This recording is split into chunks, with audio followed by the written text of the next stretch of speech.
everyone. How you doing?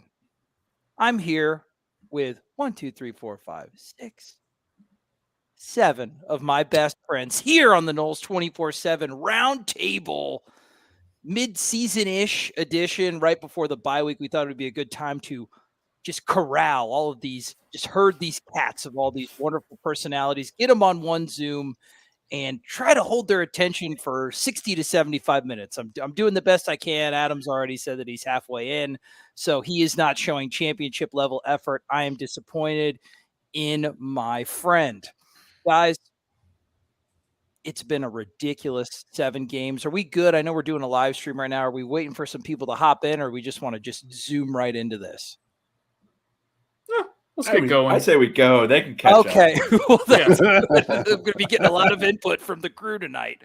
Well, listen, let's jump right into this. Florida State 4-3. They start 4-0. They go 0-3. Weird. It's been a strange. It's been up and down. It's been a roller coaster.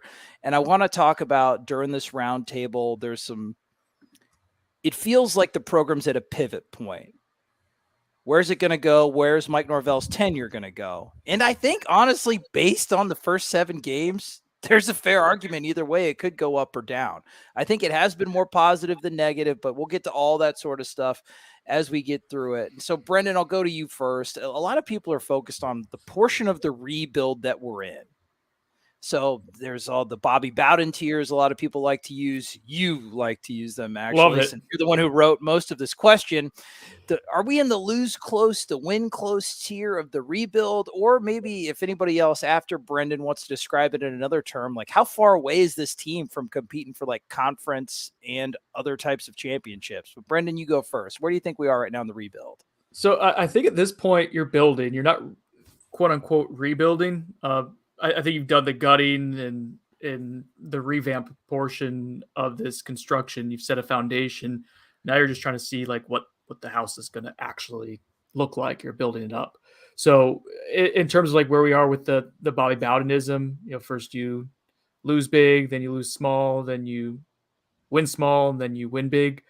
I do think this team is in win small mode, and I know it doesn't feel that way after the last 3 weeks in which you lost small 3 weeks in a row, but you do have 2 win smalls, and yeah, I think people assume that means that you're just going to win close games over and over again. Like, I don't think that's exactly what it means. I think it means winning record, playing in a lot of close games, and that's kind of where this team's at, and I think it sets up the back half of the season to have more wins than losses.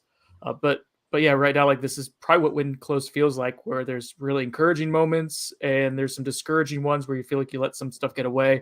Like you alluded to, Trey, it's just weird that you start off feeling really good with 4 in a row, then 3 losses in a row. It's not really typically, this kind of right. Swinging back and forth isn't typical. And Trey, you asked about the second half of that question, FSU getting back to championship level. Yeah, I mean the key there is getting more talent on the roster. Recruiting's key to all of that. They have to continue to upgrade here. They have to get better depth, which is an issue that has shown itself this year for them. If they're a healthier, deeper team, they probably have another win under their belt than they currently do. But yeah, for them to continue to escalate this program, progress in the right manner, recruiting is going to be a crucial part of that. And that's both through the portal and the high school ranks. And development is also a key part. And I think this group has shown that they're pretty effective at developing guys who are willing to buy into what they're doing. I'm with you there, Chris, and I think you have a really good frame of reference for this program. You have covered championship level teams. The development's there, and I think we can all agree to it, especially this year. Talent-wise, how far are they off? Are we talking about a potential ACC title team next year, given a top 15? Just stop with the baseball, Adam Brown. Are we talking like maybe a year off with a top 15-ish level recruiting class and a really solid group of 7 transfers, or is it longer than that? Well, a huge piece of that puzzle is the quarterback position. Does Jordan Travis stay? Does he go? He's been in college a long time. I'm not saying he's a first-round NFL draft pick, so calm down, comment section. They're inflamed. Yeah. They're inflamed right now. But, if he comes back, they're in a very good position in the sense that they have an extremely veteran quarterback who's an effective playmaker who understands exactly what they're trying to accomplish. and the pieces around him continue to get better, as we saw this year with the receiver room being upgraded, so on and so forth. O-line, you would presume, continues to progress in a positive manner. And on the defensive side of the ball, you just got to get better. You got to have more playmakers. You got to have a better secondary you can rely upon. I think they're ways off personally. Okay. It still goes through Clemson in this league. I don't think that's going away anytime soon. FSU has been competitive with Clemson the last 2 years, more so this year than last year. In my opinion, last year kind of they kept close, largely due to Jermaine Johnson, 7 points put on the board by him. And Clemson wasn't as good last year as I would say they are this year. But it still goes through Clemson. And you look at Clemson's talent. Zach made this point on our last pod on the bench. You look at Clemson's talent, you look at FSU talent, there's a healthy gap there. Now, do I think FSU can close that gap? Yes. Do I think they close that gap to the point where they can surpass them?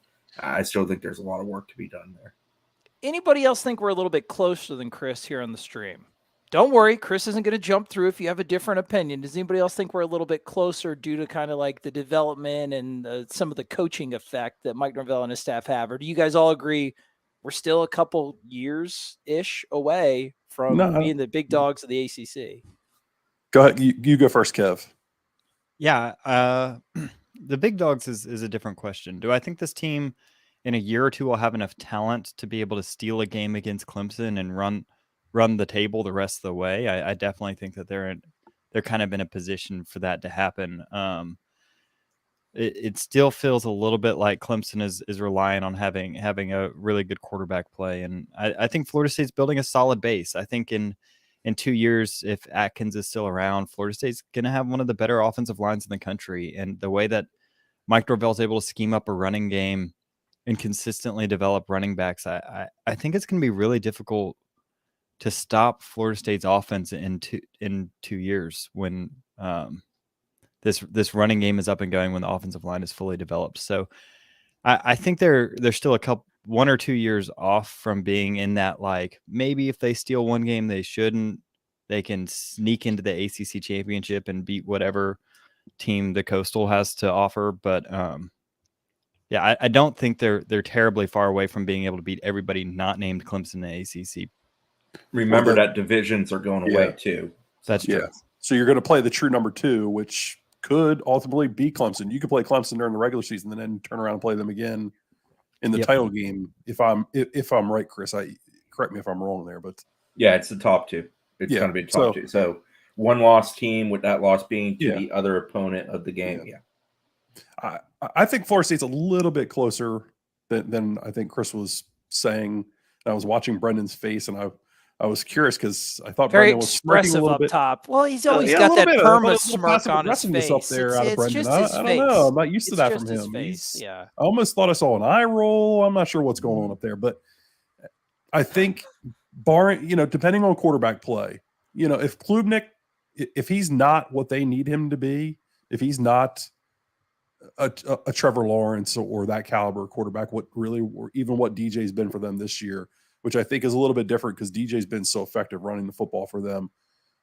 If Klubnik is a step back from that caliber, I think Florida State could be right there, because I do think that they're making good progress on the front on the front with the offensive line. I think next year you've got a chance to go steal it from them, though. Truthfully, they're going to lose a ton of guys potentially. I mean, those guys, we've seen them return all these first-round talents in the past, so I guess the potential's there for it to happen. But I think you have an opportunity next year, if you get your guys back, to go in there and compete with them and truly compete for 4 quarters. If you get Verse back, if JT were to return, something like that. I think next year you could be competing with them for the conference. Is the longevity going to be there? I don't know if you necessarily could say that yet. I think, again, a lot of it's going to depend on what Cade Klubnik is for them. Yeah, and I think it's too that we're all kind of talking about being the class of the conference is stealing a game from Clemson as a year. I think sort of to Chris's point as well, will they have the depth to hold up against every single game in the conference? Because you're losing to Clemson, but you're also losing to NC State. You're losing to Wake. You haven't gotten these consistent conference winning streaks. So I think the depth is off. And I think there's good arguments for both sides. Like, for example, the advanced stats, they love Florida State. They've been leaders in yards per play. I don't know if every single game of the season, but in these past 3 losses, Brendan nodding his head, they have been the yards per play leader every single year.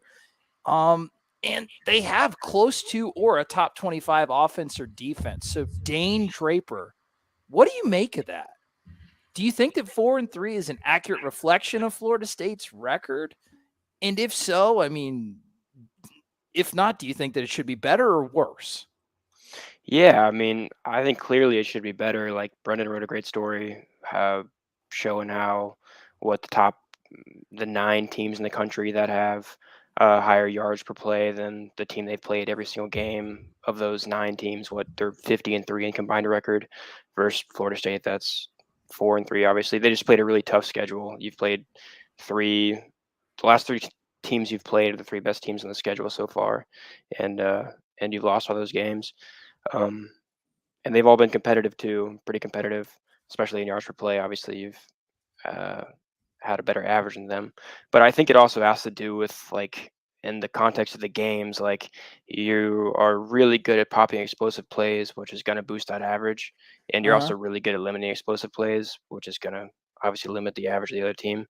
I think that's something that's probably not talked about enough, but I mean, you're also not running a ton of plays. Like the actual number isn't as much as you would like. And then I think Chris made this point in the last on the bench. A lot of long fields, which obviously you're going to eat up yards. It's still impressive to sustain those type of drives, but the advanced stats are very helpful. It doesn't feel like Florida State's playing the most efficient brand of football as far as like complementary. The offense is not complementing the defense whatsoever. Yeah. I think and I think on defense, like, I think on both sides of the ball, you're much better at, like, on defense, you're much better at limiting explosives than you are limiting efficiency. And on offense, you're much better at getting those explosives than you are being efficient. So you're not sustaining drives all that well on offense. Mm-hmm. But when you do rattle off, like you're saying, you don't get many plays in a game, or as many plays as maybe you'd like if you were more efficient in sustaining drives, but you are explosive. So your yards per play is always pretty high. Brett, what do you think? You're a sparkling ray of sunshine, and I wish I could hear your voice more on some of these auditory channels. But guess what? You're here with me, and you're my boy, so we're riding or dying together. So what do you think, Paul Walker? Yeah, is Florida State a 4-3 team, or they should be better or worse? I think they should be 5-2, just based on that NC State game and how they let it get away. But, I mean, they have 2 one-score losses and 2 one-score wins. I mean, that Louisville game could have gone either way too, it felt like. And but that NC State one is the one for me that, like, you look back on and it's really frustrating. I mean, other than that, Wake Forest and Clemson both just felt like better teams than Florida State. So I think they should be at 5-2. 4-3 isn't that far off, though, I don't think either, but just based on the teams they've played. But I don't think there's many teams that have had a harder 3-game stretch in a row like FSU had these last 3. Yeah, a nightmare stretch with an ungodly amount of clustered injuries. Zach Blostein, always with the freshest of spectacles. The impact of injuries. Let's just say that Fabian Lovett and Bless Harris were still playing for this team consistently. What was Florida State's potential record based on the team that we saw against LSU? What do you think, like, the best case scenario for this team's record could have been without all of those injuries just clustered together at the worst possible time? Yeah, I'd probably say the best case scenario, I think, like, you lose one of Wake or Clemson regardless of having any of those injuries, because I do think those teams are just better teams than FSU, even if you have Bless and Fabo back, like you said. Mm-hmm. But having Fabo in a game like Wake Forest, where you desperately needed to create pressure with that annoying slow mesh stuff that they love to do. Like, FSU just struggled so much with that, and having him on the inside would have just been so great on the defensive line. And who knows, how he impacts the score of that game, and whether he's able to kind of sustain Wake a little bit in the first half after they explode for, like, I think 21 points or 28 points in the first half. It's just, yeah, I think I would probably go 6-1. That's my ceiling if they have everyone fully healthy. It's just that I look back at that Louisville game, and man, they kind of got crushed just with J-Trav obviously made it back the next week, but losing Fabo even before that in the LSU game, and then the other guys that kind of got banged up, whether they were on the field and participating, like, Malcolm Ray, for instance, like we know he's like still like dealing with that, whatever the injury is, like he's still going through that, and that might be affecting his play negatively. But that's not something that he's going to go out and say. So just, yeah, I think if you have a fully healthy team, I think you beat one of Wake or Clemson. That would be my projection. We're talking about Fabian Lovett and Bless Harris because I think those are the most obvious ones. Any other injury that you guys are looking at that actually impacted this team with way more significance that hasn't been talked about as much? Because it wasn't just those two. There were other injuries. Any other injuries that were particularly damning to the team, in y'all's opinion? A lot of it's just kind of death by 1,000 paper cuts, Trey. Like, you don't lose Jarrett Jackson for, I think, more than one game, but he's not playing at 100%. When you add that on to Malcolm Ray not playing 100%, Robert Cooper not playing at 100% and missing most of that NC State game. In addition to Fabian Lovett, like then you're eating into the depth of what's supposed to be the strongest position group on the team. Maury Cooper not being 100% early in the year and kind of always playing catch up, like, is another one. I don't think Jamie Robinson's at 100%. Akeem Dent wasn't at 100% in preseason camp, and I get it. Like, midway through the season, like, no one's feeling great right now, but you have all these little injuries that maybe aren't making you miss a ton of games, but are adding up when it comes to practice time, to feeling good when you're. One thing I learned from covering the team last year, like being at every single practice, is if you're feeling good and you're practicing consistently, then that's going to lead to better production in games. And I think late last year, they're 5-3 finish of the year. They had a lot of good injury luck to the end of the season. And I think that is something that you're hoping for after the bye week now. But like all those little injuries have added up to probably cost you a game, maybe like the NC State one, for example. Yeah, and there's multiple guys that he didn't mention. Jared Verse hasn't been as healthy as you'd want him to be. He's your best pass rusher. Robert Scott, your best offensive lineman, has been banged up. Obviously missed some action. Darian Williamson was starting to get it in gear. He gets hurt. Jackson West, a guy who probably would have helped the depth a little bit at tight end, has been unavailable. So the list goes on and on. There's been a lot, and everybody has injuries, and it's bad, but FSU's luck's been especially bad. And now Trayshawn Ward's joined that list of the walking wounded, and he's been FSU's best, most consistent back, arguably the best offensive player week to week to week. And the DB room's been abysmal, but they've also had a lot of guys that have been dinged up throughout the course of the year. I mean, Duke Cooper misses, he's missed at least one game. He hasn't looked right all season. It's documented that he was injured in the preseason. I would say that that's an injury right there that's impacting you pretty big right now, because you don't, outside of Renardo Green, who's playing his best, you don't have a guy who can go out and lock up another receiver right now. You don't even have a guy who's consistent outside of him, I would say. Yeah, so, not even talk about lockdown. I don't even think you have any consistency, really. Now, so with the struggles of that position, I mean, I think just looking at all those guys, that they're all fighting their own ailments, and it seems like it's impacting them for the most part. And the only reason I say that with the injuries is because I think with a fully healthy team, which most of the country's not having that either, I do think that it would shade the perception of where Florida State is in this building program and what their true potential actually is. But I'm glad you did that, Adam. I didn't even let you know. It's a good segue, because my next question was going to be about some of the more surprising and positive developments and some of the more disappointing developments. I want everybody here to raise their hand if their most disappointing development through the first half of the year is the play of the defensive backs. Who thinks that?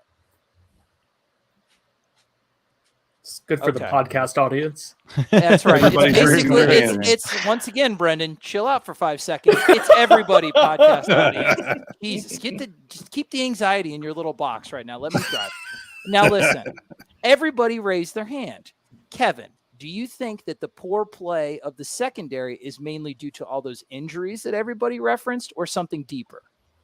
So what's kind of funny is how clear it is to everybody how the secondary is what's holding this team back, despite the fact that their passing numbers really aren't bad. They might be some of the best numbers on the defensive side of the ball. And what's happened is it seems like preseason that the coaching staff made a decision that they were going to install this defense based off the assumption that they could trust the defensive line, but they couldn't trust the cornerbacks. And so you see a lot of the two high safeties. You see a lot of kind of playing that conservative shell and hoping that you can win up front. And because of injuries, they just haven't been able to do that. And so they've been getting more and more aggressive on the defensive side of the ball, and that's showing why they were trying to protect the corners in the first place. I think it's a disappointment in the secondary. I think we were all kind of weary about what you had there, but I mean, what Kevin Knowles and Marion Cooper have kind of given you this season isn't getting it done, to be frank. No, and you could see why they spent so many resources in the offseason just trying to acquire depth at that position. Chris, what do you think the reason is? Because when I hear about the DB play, I hear about limiting explosives. But what is really telling to me and goes back to the non-complimentary, poor situational kind of cloud hanging over this team, they're not getting any takeaways. Maybe Chris and Adam, if you want to jump into how do you generate takeaways on defense, just for the big dumb layman like myself? Why isn't Florida State getting that? Yeah, there is a luck component. That's fair. To be clear with that, but it comes down to every phase working together. Your DBs are allowed to be a little more gamble happy when your rush is better, when your pass rush is there, where it's creating a little bit more havoc consistently. Take the Clemson game, for example. FSU created 4 negative plays in total in that game, 3 sacks. That's just not enough. The sacks are fine. FSU's actually been an effective team at generating sacks. At generating negative plays, it's been a little bit of a yo-yo this year where it just hasn't been good enough. The other issue is that the play is just not good in the secondary. You take Cooper, it's less than it was a year ago. You take Kevin Knowles, it's less than it was a year ago from the same exact guy. That's just not a good thing. There shouldn't be a regression. I know sometimes sophomore slumps and things of that sort happen, but there's been a lot of that. Jamie Robinson's been good. He hasn't been all ACC good, though. And that's not a knock on the young man. It's just that's sort of what was expected of him going into the year. He was thought of in that regard entering the season. Akeem Dent had a horrendous game against Clemson. He essentially got benched. Shaheem Brown stepped in and actually played pretty well. That was a bright spot among that group. But it's just there's nobody making big plays. People are making plays in the sense of keeping things in front of them and ending plays, but nobody's making a play that goes above and beyond. And it's a component of all of it. If the pass rush is better, it makes life easier on the secondary. If the secondary once in a while is in the hip pocket and plays a 50-50 ball and wins it, that's awesome. FSU last year offensively could not win a 50-50 to save their life. I feel like it's switched over to defense this year where we just so rarely ever win a 50-50. Wake Forest, a great team at winning 50-50, so it's not a huge deal. But they won every 50-50, it felt like. Clemson, back shoulder fade, easy. When Clemson wanted to go perimeter on FSU early in that game, they took what they wanted. And that's just disappointing to see. It's like FSU can't do anything currently to counter that. I don't know if there's a way for them to pivot here 7 games into the season, going into 8 to fix that issue. I'm just not convinced of it. And Adam, do you think it's technique or is it effort? Because I see the technique, and you and I and Kevin, we always talk about, especially you wish they'd be more aggressive. You wish they'd play a little press more. I think that's a component. To me, one of the biggest components of just the mentality of the Florida State defense, sometimes letting the play come to them, was that huge special teams return with Will Shipley. And that wasn't defense, but that was a ton of those defensive backs that we have issues with, letting the play come to them and hoping that somebody else would make it. So is it effort, technique, and which of those two things can be cleaned up middle of the season? Kev shared the stat with me earlier today. Florida State's 105th in the country in missed tackles on the season. That's gross. That makes you want to throw up all over yourself. That can't happen. And they were really good last year at it. So it doesn't make a lot of sense of why they've become so poor. I think it leads to effort. I think it leads to guys potentially. We talked about the injuries. I think if you're not in practicing tackling, you're not getting better at it. And it is one of those things that can go away quickly. We know they've been banged up on that side of the ball. I think that is an explanation for it to some extent. I think, Can it be fixed, bud? I'm going to try to be kind. I'm going to try to be kind here. Don't be that kind. It's okay. No. I'm going to try to be a little bit kind here because I don't think it's 100% fair because we don't always know what's going on in people's heads. But I think that there's a technique issue. I talked to a few DB coaches, that are in the business. they're not always impressed with what's going on with Florida State's corners. In what way? There's technique wise, they don't love the footwork. They just don't love the general technique all around. I'm not going to go into crazy detail because I don't think that's fair. But I don't think that there's attention to detail there all the time, and I think it shows up on the field, and that's a concern. I mean, you've got guys making the same mistakes in year 3 that they were making in year 1. That's a problem, right? For that position group. When Akeem Dent's coming in and tackling with his head down in game 7, that should have been fixed by now. That's an issue. Kevin Knowles getting blocked by a tight end on a flare to the flat. That's going to happen. Kevin Knowles is what, 5'9", 170 pounds. He's going to get blocked by tight ends. I'm not going to knock him for that, but you just want a little bit more. You feel like there's a little bit more that can be given there. Recognition wise, you feel like there's some more. Creating turnovers. A lot of that is about forcing on defense. We don't force on defense. We catch everything. We catch everything on defense, and I think Kev feels like he's itching to jump in here. So I want to hear what he thinks also. But it just feels like this defense is all about waiting to the red zone, not being an attacking mindset. And I mean, we've talked about it for weeks on the outside, how passive their man coverage is. And it just feels like the defense in general is just passive. Well, and I think it's one of these things too, where it's so glaring is because we've seen Kevin Knowles, Duke Cooper, and Akeem Dent perform better than they have right now. So they have the potential. But Kevin, do you have anything you want to add before I'm going to get to optimism, guys? We're going to get there. Kevin, do you have anything you want to add? Well, I was just gonna ask AB if he thinks that they're gonna go to more of like a big nickel look where you put maybe bring Jamie down into the box, put him at nickel. Maybe you get one of these safeties who's not afraid to hit somebody down kind of closer to the action. I think it depends on the matchup, right? I mean, obviously. So against a Syracuse, it might make some sense, even though they line that number 19 up. I can't think of the kid's name, but they line him up in the slot quite a bit and get him matched up on guys. There was a whole lot of talk before the season about moving Jamie around and Jamie being a big, kind of multi-tool and him doing a lot of different things. We haven't seen that.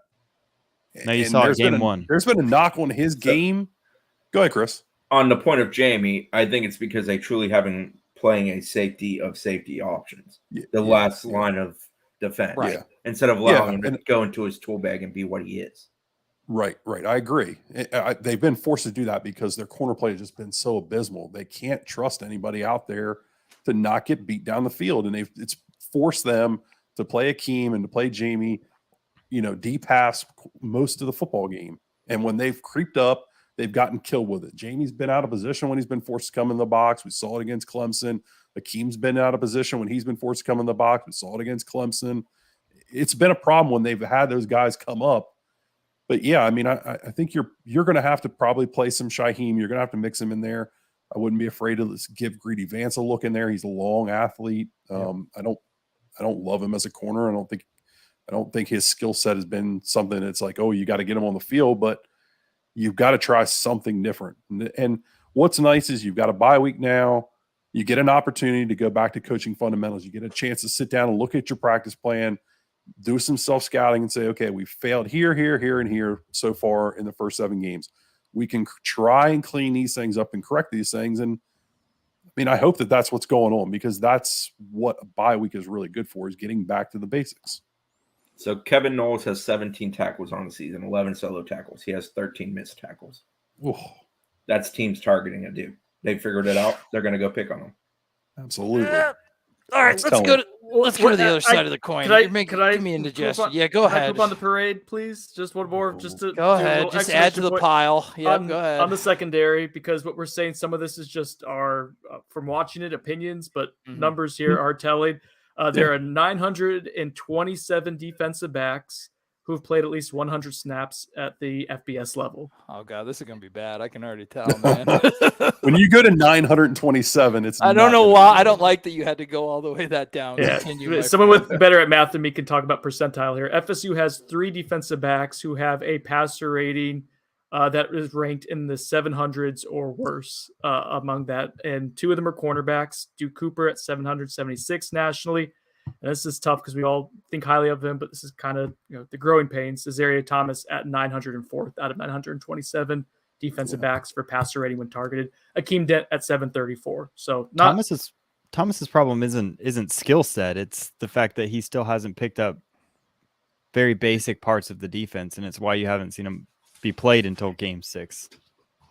Yeah, there's still communication issues, but Which that is a problem in and of itself. It's almost a miracle that they limit explosive plays as much as they do, even though they are giving up the extremely high success rate. Anyway, moving on to the other side of the coin, Brett, be my ray of sunshine. What's a promising development that has really surprised you in these first 7 games? Link Jarrett's love of the new turf.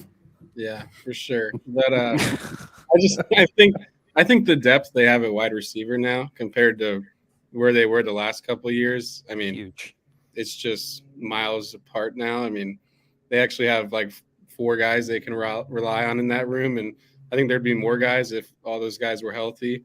I mean, like someone we didn't mention earlier with injuries was Ja'Kai Douglas missing 6 games, and I think that gets downplayed a good bit. I know Dane likes him a lot, and I just think he's a lot different than anyone else in that room. And I mean, Darian too getting hurt, and obviously Winston hasn't played yet. But overall, I think that room, the depth in that room is just completely different than what it's been in the past few years. What about you, Zach? Any other like a promising development from you? And I think that that's great too, Brett, and especially the most productive dude that you scooped up in the offseason, Winston Wright, hasn't even played a snap for you yet. So I thought the production that they got from, no doubt, their worst position unit last year with the wide receivers, one of the worst position units in the entire conference out of any of them, is now become an actual asset for you, if not a big weapon.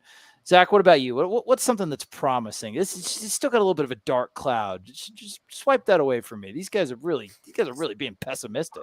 Not the guy to go to for optimism. Oh, you can do it. What are you talking about, Brendan? Dig deep, brother.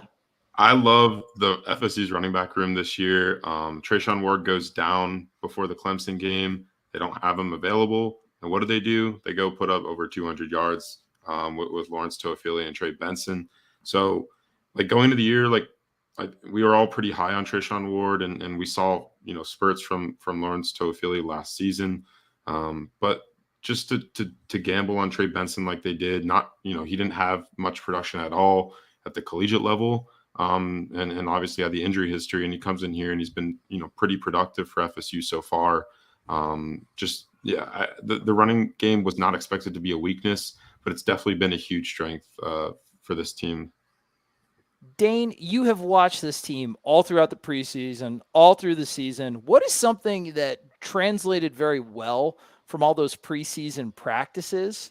And what's something that hasn't translated well? Like, what surprised you as far as FSU's, like what they worked on in the preseason and what they've shown during these first 7 games? I mean, Jordan Travis sure looked really good in the preseason, man. And we kind of expected him to be a lot better than he has been in the past. He's kind of linearly just gotten a lot better in his time here. But another guy, I think like Johnny Wilson in the spring, or not in the spring, more in the fall, he got so much better than in the spring. He started to get really consistent up toward the beginning of the season, and then we really seen that in the season. I think he's a big guy worth noting there. Like, it wasn't a total shock that he was more consistent in games because we had seen him get pretty consistent in practices. And it was quite the jump too, man. Come back here for the donk. Shout out Big Ronnie D. Brendan, what's something that Florida State's done for these first 7 games that you really want to see them carry over to these next 5? A pleasant surprise that would be great if you can keep adding to it, and that's the pass rush. It's been much better than anticipated without having to blitz a ton. Jared Verse has exceeded expectations. We thought he'd be pretty good, but when healthy, I mean, he's a guy who was averaging a sack a game, but it's just the guys around him too. Like Patrick Payton coming on, it's been great. Leonard Warner having a pulse and being someone who's competent, like that's house money you're playing with. Derek McClendon's been solid, so the edge group has been good. If you get Fabian Lovett into the fold, and you haven't seen him since LSU, all of a sudden you're talking about a pass rush that has, again, been solid so far against your best stretch of offenses that you're going to face this season. All of a sudden it becomes maybe not just like a strength, but an actual like forcing unit, like where you're starting to create some of the havoc that we've been talking about FSU missing. You can start generating turnovers, pressuring quarterbacks, start dictating terms a little bit more. That's something that's shown up early on in the season to an extent in terms of just being good up front. Now you can kind of start imposing your will a little bit. That can start leading to actual wins and creating havoc and all that good stuff. Schematically, is there anything that you guys have seen from them in their wins, or maybe some things that they did well in their losses, either on offense or defense, that you really want to see in these 5 games? Go ahead. First guy who talks gets to say something. I can read AB's mind right now. It's Mike. I know. Look at those big old pie eyes of his. Come on, I can Adam, see give it. me something. But I agree with him. It's a nice little bag of tricks that you can do in the RPO game. You make the end pick. Whoever the end picks, the other guy gets the ball, or the guy with the ball makes a play. It's not complicated. It fits what they're trying to be. I'm also a big fan of just run the damn ball. But go ahead, AB. I think you guys are on the same wavelength. I'm glad your squares are together here on the video cast. Adam, what do they got? It's not as much. I don't think you can go backwards now. You really expanded the playbook against Clemson. You brought out this trip.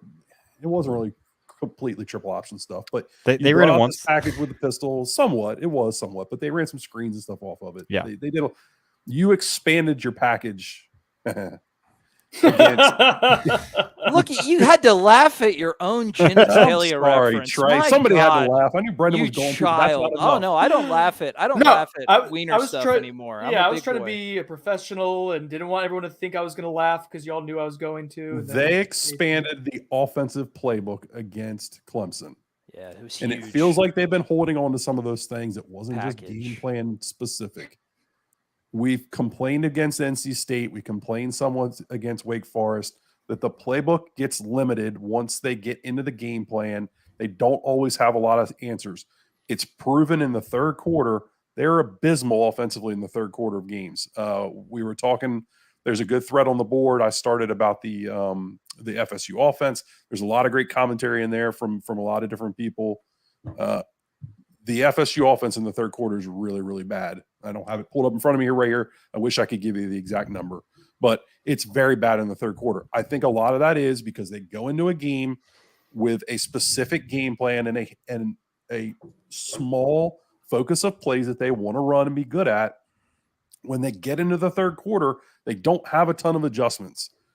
I felt like against Clemson, you had answers upon answers upon answers. It felt like the playbook opened up. I do not want to see Mike go backwards and tighten things up again for whatever reason. Keep expanding, keep building. These guys this offense is proving that it can handle it. You've got playmakers out wide. You've got an offensive line that, if given opportunities, they showed against a great front, can block people. If teams are going to give you 2 high safeties, you've got to be able to run the football with some trickery. But, I mean, really, they lined up and ran outside zone down Clemson's throat, and that was impressive to me. But expanding upon that playbook, keeping it big and robust. Keep going. No? Okay. Keeping it, expanding upon it. I think you're going to keep putting pressure on defenses. And, frankly, this offense is going to have to win you some games down the stretch because I don't have a lot of faith in the defense to go out and get you wins. I'm with you, man. And it was kind of funny because I thought that a lot of the praise that we had for that LSU game plan, in particular, the first couple drives, they introduced some concepts that they continue to build off of later in the game. And I feel like during the middle stretch, specifically Wake and NC State, I thought that they got away from that a lot and focused on routes and route concepts that Jordan was comfortable with, and they ran them to death. Clemson was getting back to form, in my opinion. I'm with you. Carry that on. Kevin, what are either some things schematically or tendencies or just something that Florida State totally needs to scrap that you saw a lot in the first 7 games that just needs to go away in these last 5? Yeah, I wouldn't say necessarily that there's much that I think should be scrapped more than retooled. Yeah. So I think you'd like to see the defense kind of maybe go back to more that cover 4 that they ran a lot of last year. It allows Jamie Robinson and Akeem Dent to kind of be more box safeties. So in more of a cover 2 look, they're going to be 15 yards off and kind of capping everybody. In cover 4, they're kind of more in the box. They're able to be more part of the the run game. You can kind of mix up some different blitzes, some different looks with them there. It's easier to roll down to cover 3 and kind of give different looks. And I think the concern with cover 4 is always that you'll be beat over the top. So like if you go watch NC State versus Florida State last season, early on, NC State ran what's called a Mills concept, where they ran one guy kind of intermediate, another guy deep, and you get a one-on-one with a safety, with a corner out there, and it's an easy touchdown if you don't have corners. And I don't think you want to run that against NC State, against Devin Leary, but against, you know, Garrett Schrader or against Jeff Sims, you might want to challenge him to throw it deep and have those safeties play in a spot where they can be them, you know, where Jamie Robinson is a cover 4 safety. Let him play cover 4. I like that. Rapid fire stuff, guys. And you've got, I'm telling you, stream of consciousness, just throw it out of your head. Maybe like 5 words or less on why you think that. Maybe 6 if I like you. Zach, luckily I do like you. So you're up first. Who is your MVP of the first 7 games of the season? Go. Rapid fire. Johnny Wilson. Okay. Johnny Wilson. Sorry. I like it. Why? Quick though. He's been your most productive receiver, and he's a great threat in the offense. Huge, my God. And you follow directions superbly. Brett Nevitt, we're going to be talking about high school recruiting here, and you told me not to ask you anything about that.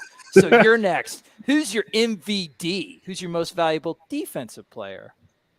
Jared Verse, if he's healthy, because he completely changes that defense.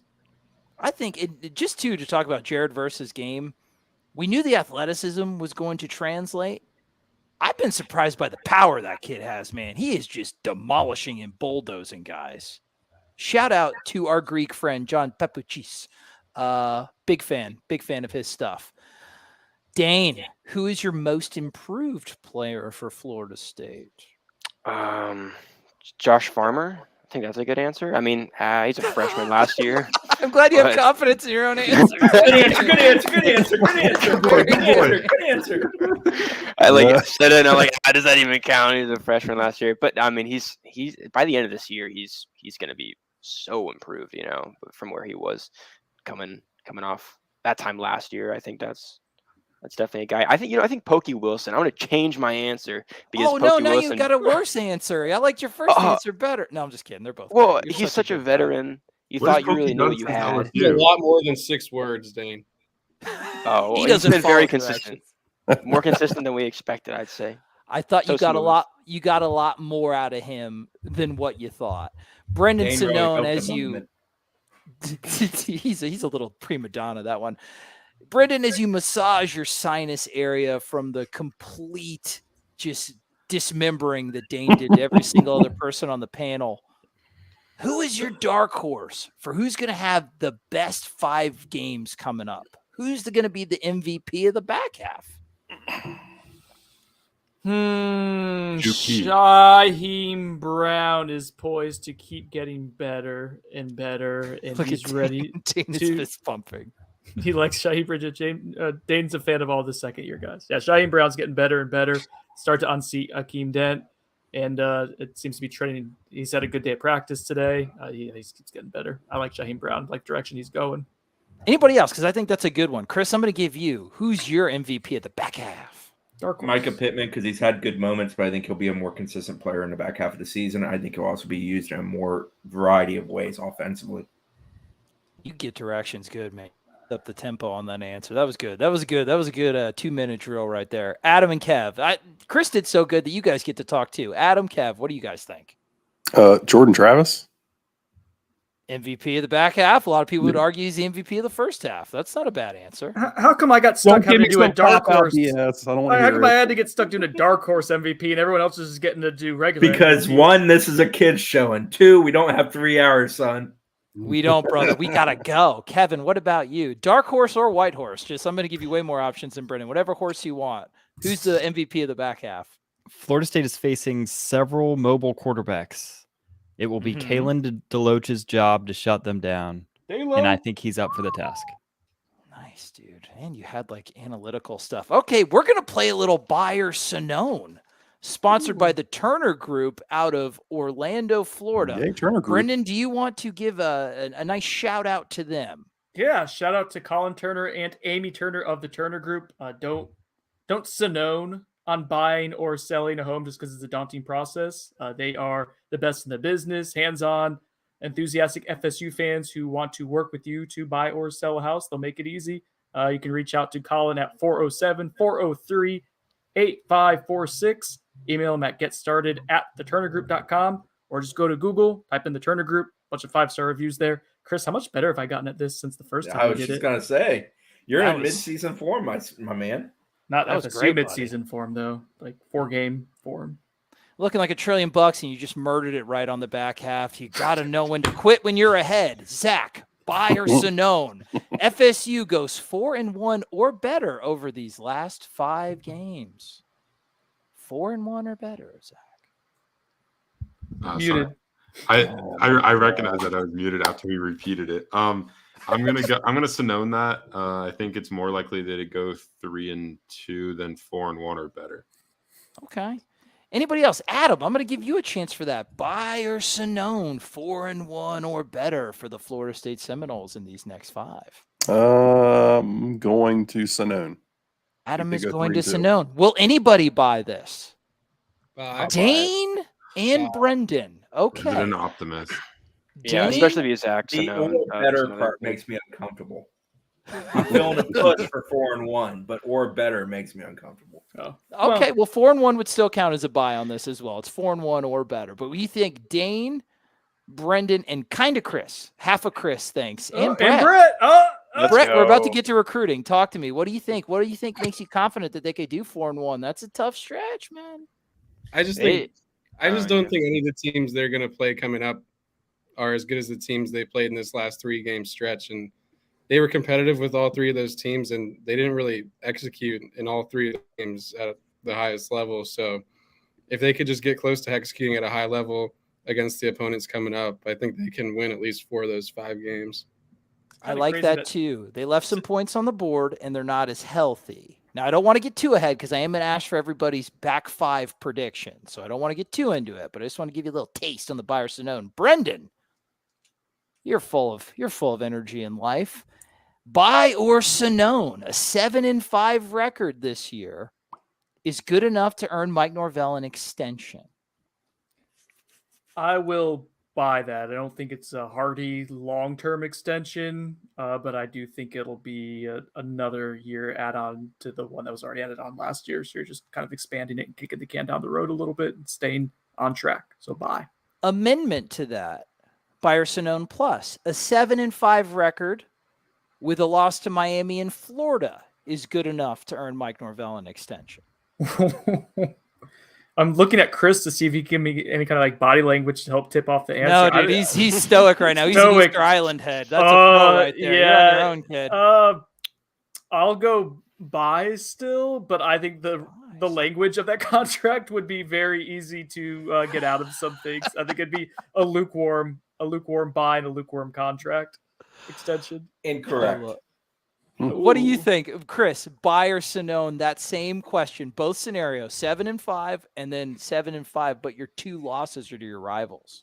I'm not convinced 7-5 gets them an extension either which way. I could see the additional year for recruiting purposes and all that goes with that. 7-5 with Florida and Miami being the losses. Now that people just this fan base would riot. I don't think so. I think it's sort of you got to prove something more. You got to win in-state rival games. It's just so important. You do that consistently, fans are pretty happy. You win a lot of games. In addition to that, they really, really like you. You can't lose a shitty Miami team. Sorry, I know we've been pretty good. No, don't. Kid show.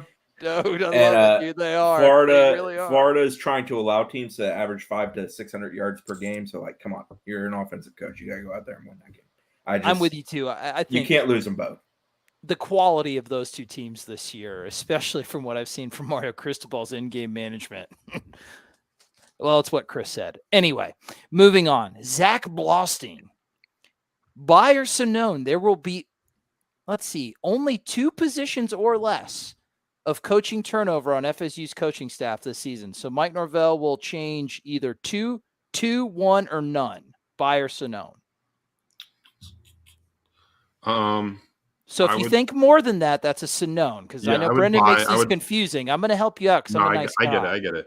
I would buy that. I think it's likely it's probably 1 or 2 changes. That's probably where I'd put my money. I don't think that Norvell has the history or track record of doing or of completely shaking up staffs like that. Kid show. Shaking up staffs like that in the past. Usually when guys would move on from their staffs, it would be to move on to different coaching positions. So I don't think it'll be more than 2. Minute 50 is always where it gets weird. Okay. Anybody else think that there's going to be more to like 3 maybe switches in the offseason? Brendan, you do. Why do you think that?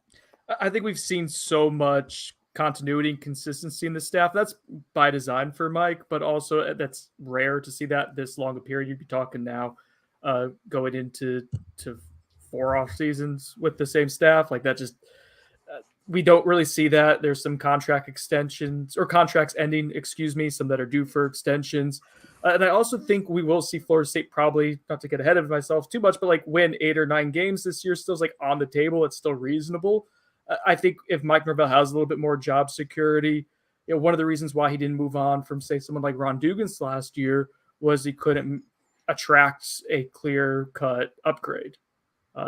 Now, Ron's ended up proving himself right this year, and then that's worked out fairly well for everyone involved. But if there's other position groups that you want to improve on a little bit, then you might have a little bit more cachet to do so, both from a security standpoint, from a sales pitch to another coach. And yeah, so I just think the staff is overdue for some changes by natural, like it's time.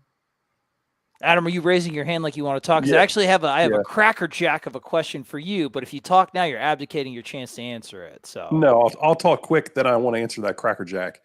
Mike Alford's shown that he's going to spend money on this football program.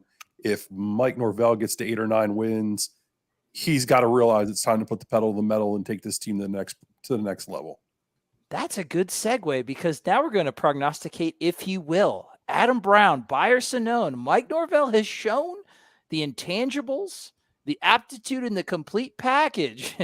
Sorry, it was already in the question at FSU to be a championship level coach here. Buy or Sonone? Sonone. Why? I don't think he's shown the intangibles personally. This is a team with consistency issues in game. It's a team that comes out of the halftime and struggles, all the time.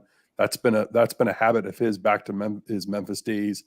I don't see the recruiting acumen of his staff that's going to get the talent in here that they really truly need to take the next step. And I'll be frank and honest. I mean, I said when Mike got here, and it's not a knock on Mike, this was just such a big job to fix that I never thought he made it really made it past year 5, and I still kind of think that. Anybody disagree? Because I think those are very salient points. Brett, go ahead. I don't fully disagree, but I think in ways he has shown intangibles. Like I think they've shown that they're very good at developing. I think they've shown that they're very good at scouting. I mean, mostly every kid that they've brought in, especially some of the freshmen and some of these sophomores that they have, and the guys they've gotten into the transfer portal, most of those guys are hits. Yep. And they've also been able to show, just the culture building, and all those kids believe. I think that's what they always say. And I think you see it in those guys that they do believe and they keep fighting. So, but like AB mentioned earlier, the adjustments and stuff like that, the in-game coaching and the recruiting part, I think they have pretty good, almost elite development, but you need elite players with elite development to have a championship level program. Ceiling's questionable. I'm with you. Does anybody else fully disagree with Adam? That was I'd say you probably like 65% disagreed with him, Brett. Anybody else fully disagree with Adam? Because I think both of our guys are making great points, which is a hallmark of the best Florida State coverage team in the biz. Kevin, what about you? What do you think? Yeah, I think Mike Norvell has the potential to bring you to kind of a top 15 team consistently. I think that He's going to recruit well enough to do that. I think that they're about as good at scouting teams, like Brett was saying, as anybody in the country, and consistently bringing in kids that are kind of under recruited, under ranked. I don't necessarily think that he's going to be able to get you to be a top 5 team, because you've got to go against the Georgias and Alabamas that play the game differently. But I also think being a top 15 team, especially with the expanded playoff, that means that Florida State's got a good chance of making the playoff every year. And if Mike Norvell can hold on to that point, I think that might be enough for Florida State fans. But we'll see. Chris, this fan base better than anybody else. Is a top 15 consistent team good enough for Florida State fans if that's kind of like your overall ceiling? I think in the current climate of college athletics, it might have to be. Okay. I mean, FSU's improved in the NIL department and things of that sort that's required, but the machine isn't the same here as it is at Georgia, Ohio State, Alabama, the types that are consistently going to be at that top tier and have been now for several years in a row. FSU's hope is to get into that second tier, have some luck, get their good matchups, see where it takes you. I think Mike can get them to that level. I do think the improvement has to be being a little bit more ruthless, and that goes with everything: recruiting, the way you handle your coaching staff, the ideas of what you do as a coach, what you do as a scheme, defensively, offensively, and Johnny and Joe's. You got to get dudes through the door that can help you be a better football team. Development's a great thing. Scouting's a great thing, and they're good at that. At the end of the day, you still got to win recruiting battles for guys that are kind of no-doubters that are going to go to places and make those teams immensely better. And that's an area where FSU has to take the next step. But FSU had to become a better, more stabilized, capable of winning program to even get in that discussion. And we're now there. They are there. And, Hakeem Williams is an example of getting a dude of that sort, but you got to accumulate more of those types. That's a good point. And we didn't even mention the teams in Texas or USC or things like that. Like, are there any, how many coaches in the country could get Florida State to a top 5 level in team talent? But if Mike Norvell can get you to a top 10 level talented team, top 15, that's where that coaching becomes the difference. So it just depends. Do Florida State fans have the appetite for that? Or will they be looking for something better? Now, if anybody wants to add anything, let me know, because I want to move on to a little bit of recruiting talk, because obviously this ties in with a lot of what you guys are saying, and then we'll get to the final 5 predictions. Who wants to talk first on this point, which I actually think was very illuminating? Brendan, you raised your hand in a very Downton Abbey way. Go ahead. That was the Waterboy reference of how I raised my hand for the podcast audience. So with FSU's buy-in from the fan base and boosters, Chris mentioned NIL, and I think it's an interesting talking point because, and this maybe we'll go into what we're about to talk about with recruiting, but when FSU was last a top 5 program, not that long ago, a little bit less than a decade ago, Chris can attest to this well. The booster and fundraising branch was not in a position to capitalize on it anywhere near the way it should have. And really, that was a failed opportunity, and FSU is paying for that in many ways now.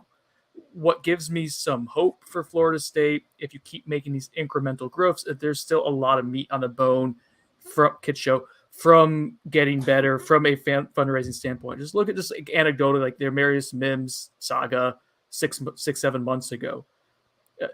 Rising Spear gained so much notoriety and subscribers just from interest in the program, and there being some semblance of we could be a part of something cool, and we put our money into it, and it'll return back emotionally. There'll be an emotional ROI. And so I think if you just keep getting gradually better, like Florida State will maybe not be able to compete with those top 5 programs, but the gap will close quicker than I think maybe we're all thinking it will be right now, just because there is still so much room for growth with a young program, relatively, and a young booster core too. Okay. I think that's a very good point. Yeah, I do think the infrastructure is a lot better than it was when the team was a lot better, which is a very interesting dichotomy there.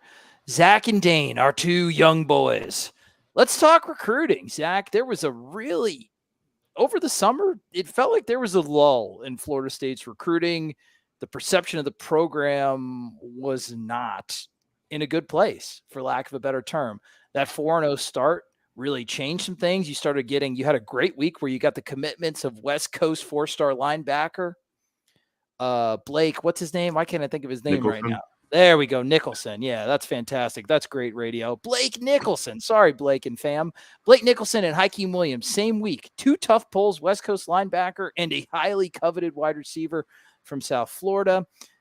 And then you went 0-3 after that. Zach, first you, then Dane, because you guys talk to the recruits. What's your perception where Florida State is sitting right now in the recruiting landscape? Is that hot start completely faded, or what's the deal? I think we're at a crossroads right now. I think this can go either of two ways. I think the next rest of the stretch of the season is going to determine how this thing shapes out. If FSU wins 4 or 5 games over this stretch, they're going to be a good shot to finish for some of those really highly touted remaining targets that they have on the board, like a Ruben Bain, Damari Brown, some of the other guys that they're targeting that were even on campus over the weekend against Clemson. If it goes the other way, then I think we're going to see a sputter. I don't think you're going to land any of those guys that you really want. You might even lose some guys in the current class. You have some really talented prospects committed in your 2023 class, and even in 2024. I think this affects 23 much more than 24. But yeah, you got to win. They've got to move on from this 3-game stretch and put it past them and go and finish the season strong. And I think if they do that, then recruiting will be just fine. It'll be right on par with kind of what we expected before the season, and maybe even a little bit better, considering you got a guy that I don't think many expected you to get in Hakeem Williams. And he kind of shocked Oregon by taking Blake Nicholson out of the West Coast and getting him locked in over here. So, I'll kick it to Dane, but right now I think you're at a crossroads, and it can go either of two ways. But the response over the next 5 games will be vital and very important. Hold up, Dane, 1 second. Zach, you have to leave. Give me your final 5 prediction before you leave. I want to get you on the record. Am I predicting win-loss? Okay. Win-loss. Out of the next 5, what's Florida State going to do? I think you win Georgia Tech. That's 1. Yeah, I think you lose Syracuse. I think what's next? Is it Miami? Miami's before Syracuse. Whatever, dude. You're fine. What are we going to beat Miami or lose to them? I think you beat Miami. I think you beat Louisiana, and I think you lose to Florida. 3-2, 7-5. Lost to Syracuse. Ooh, orange and blue. Dominating Florida State. All right, Zach, get out of here. I just want to get you on record so when you're wrong, hopefully people can make fun of you. Love you, buddy. Love you. Dane. Yeah. Talk about recruiting. Yeah, I think you started better than you expected to. Like you were talking about the summer and how there's a lot of stalling, it seems. There wasn't much momentum at all. You needed the season to get here. We said that a lot, and it did. And you start 4-0. You, I think, exceed expectations by getting a guy like Hakeem Williams and Blake Nicholson, really. And at this point, it's better than you thought it'd be. You're not shooting for much more volume in the class. You're really only kind of, I guess, headhunting, like the Ruben Bain, like a DJ Chester, Damari Brown, maybe other guys committed elsewhere. I don't know.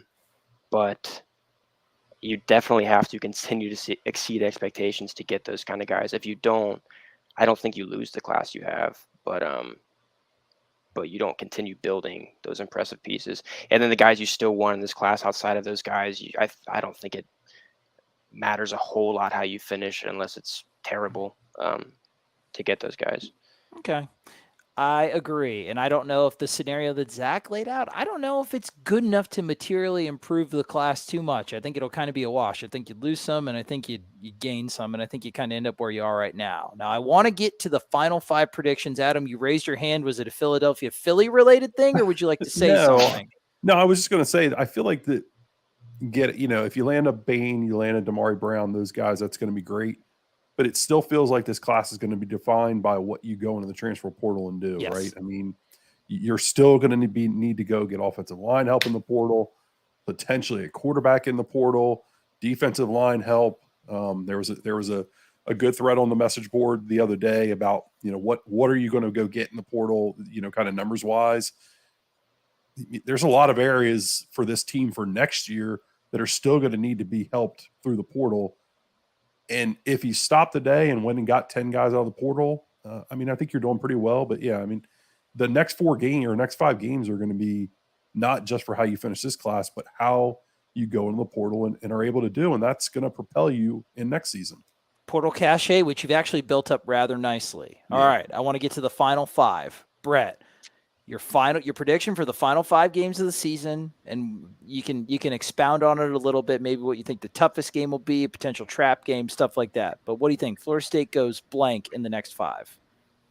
All right, this might sound dumb, but I bet it won't. I bet it'll be really smart.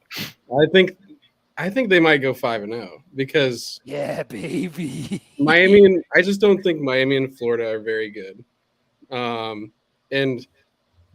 What is Syracuse's best win this year? I mean, is it Purdue? I don't think NC State with the quarterback they had last week is that great of a win. And their schedule coming up is at Clemson, against Notre Dame, at Pitt, and then Florida State. So after that 3-game stretch they're about to get, and then you play Florida State, I mean, I just don't think I think that's a winnable game. And like I said, I just don't think Florida and Miami are that great. But, I mean, Georgia Tech you got to take care of coming out of the bye week. I think that's the potential to be the trap game, especially the way they've played since Collins got fired there. I guess they just hated him. I don't know. Yeah, but little Hobbit guy. Not really. No, they didn't like him very much. I like that, and I think your reasoning. It's not like Florida State hasn't shown the ability to cluster together some wins this year against tougher teams. Dane, record for the final 5. Yeah, I think it's unlikely you go 5-0 because that's really difficult Shots fired, to do. Huh? Okay, a little dissension amongst the ranks. Go ahead. But I think start. So. Yeah, true. I think 4-1 is most likely though. I think you're going to be favored in all 5 of the last games, unless you have really bad injury luck. You continue to have that. You're going to be favored in all of the last 5. So saying you're 5-0 is not far-fetched at all. It just means you're meeting expectations. But I think that's really tough to do, especially because you're not favored by a ton in these games. I mean, Georgia Tech, you should definitely beat. Louisiana, you should definitely beat. But Syracuse, that's going to be a really tight game. You're playing in the Dome, and then 2 rivalry games against teams that are worse than you, but not teams that can't beat you. So I like that. Kevin, final 5 prediction. Well, I wanted to mention that if you calculate all the SP Plus probabilities, hit me with the stats, baby. SP Plus predicts Florida State at 7.03 expected wins, a 36% chance of 7 wins, a 26% chance of 8 wins, and a 7% chance of 9 wins, with 8 wins being slightly ahead of 6 wins at 22%. So all that to say is SP Plus is predicting 7 wins. I think SP Plus is a little bit off, mostly because it gave Syracuse a ton of credit for beating an NC State team that it doesn't realize isn't as good as it's been the rest of the season. I also think it's been slow to adjust to its insanely high opinion of Miami at the beginning of the season. So Miami's consistently been dropping in SP Plus, and I predict it to continue dropping. I don't think hate Miami. I love it. I know you're being analytical right now, but like subjectively, you hate them, dude. I know you do. So I would put my expected wins. Sidestepping me like a pro. God, it is election season. Keep going. I would put expected wins closer to 7.5. So I can't fault anybody that's 3-2, 4-1. I personally think Florida State's going to go 4-1. I think they're a little underrated in SP Plus. I think that you've had some luck when it comes down to scoring at the right time in the right place. You're consistently one of the best teams in the country at moving the football, and I think you'll be able to get the 3rd and 4th and shorts that you weren't able to get against Clemson and NC State against the rest of your schedule. I like it. Dane, did you want to say something? You had your hand up. Yeah, well, Kevin was making really good points about Syracuse being overrated based on that NC State game, and Miami being overrated based on preseason expectation. But FSU, I mean, I expect them to be better in the final stretch because they should be healthier. Coming out of the bye week, you have key contributors back. So I think they should be better. I think that's a huge part of that. Like FSU is whatever they are in SP Plus, I think that should be higher too. A lot of noise in the system. I like it, boys. All right, Adam. Now the nerds have talked about the numbers. Let me talk to me, Coach. What do you see on the field? Give me the final 5 after these dorks used all their fancy numbering. I'm going to pass to somebody else. No, that's not how this 2 works. and 3. That's what AB's saying. No, Go ahead, Adam. Hey, 2 and 3. That's tell me just what ridiculous. you see. Tell me what you see, Coach. I think they're going to beat Georgia Tech. Miami should get Restrepo and Jacoby George back for that game at Miami. I don't have a lot of confidence. We can't cover anybody. They cannot defend on the back end. You're going up against a good. Yeah, I'm going to call it an L. You're going up against a good quarterback, a potentially good wide receiver core that's getting healthy. I think that's a problem for them. Syracuse, I don't see them beating Syracuse up there. I think that's a tight loss, and then I think you win out the last 2. 3 and 2. Yeah. Okay. With the cover stuff, if it doesn't get ironed out, man, it would be. It's got to get better before I have any confidence in this team. The reason I have a little bit more confidence is because I think you can stay too high, and with Lovett back and with Verse a little bit healthier, I think, and a healthy Cooper back, hopefully, you can get away with that a little bit more. Personally, we will see. Slight dissension in the triple option crew. I like it. Louisville was lighting their ass up until they lost all their wide receivers. So, that's. We'll talk about it on further episodes, boys. Keep your pants on. Brendan, final 5 prediction from you. So I did my nerdy math formula and came up with 3.3 wins. Repeating, of course, yeah. Yeah, I don't want to forget about the line. Leroy Jenkins. Yep, keep going. But I think FSU, I'm going to go against math, my nerdiness, and go with my heart and my intuition, my head. And I think FSU is going to go 4-1 to wrap things up. Syracuse honestly scares me the most of any of the teams remaining. I know saying that at the beginning of the year would have sounded crazy, but I think you are going to be favored in every single one of those games. I think with the poor injury luck you've had at the beginning of the season, theoretically that should get better in the back half of the year. You think that would flip a little bit?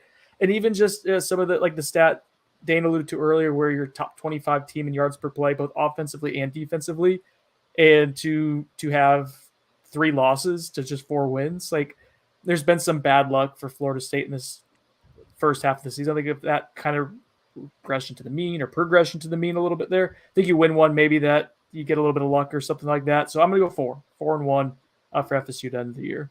Chris, what about you, Papa Bear? It's all as I kind of gave away during the Buyer Sinone brought to you by the Turner Group portion of the show. Shout out, Colin. I feel pretty good about 4-1. I do worry about FSU having a clunker. I think I made that exact comment maybe to Brendan today or somebody I was talking to, just about the fact that I do worry about that kind of happening. I know to some degree that happened with NC State. I get the Miami concern with the ability to pass the ball, but I think Miami likes collecting yards more than FSU when it's turning into less points. It's just impressive how those two teams can do that this year, collect a ton of yards and not always get a whole lot of points out of it.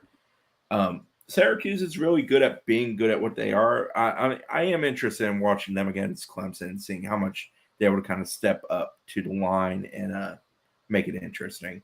That would probably change my opinion. They're probably the one I feel least confident about going into. But FSU has a shot against every single opponent that remains. FSU's offense is very capable of being very good. And that's going to be true. 4-1 on the record? 4-1 on the record, yes. On the record. Let the record speak. Anybody else want to say anything before I wrap this up? No. Wow. We did it. Speechless with these ponies. Well, go guys. Phillies. Yeah, go Phil. Okay, nobody cares. FSU guys, has an all-ball exhibition on Saturday at 1 God. Get it in. Get your stuff. Yeah, this is the time. Plug anything. Any other stuff on the side? I did it. That wasn't me. I didn't mute him. That wasn't me.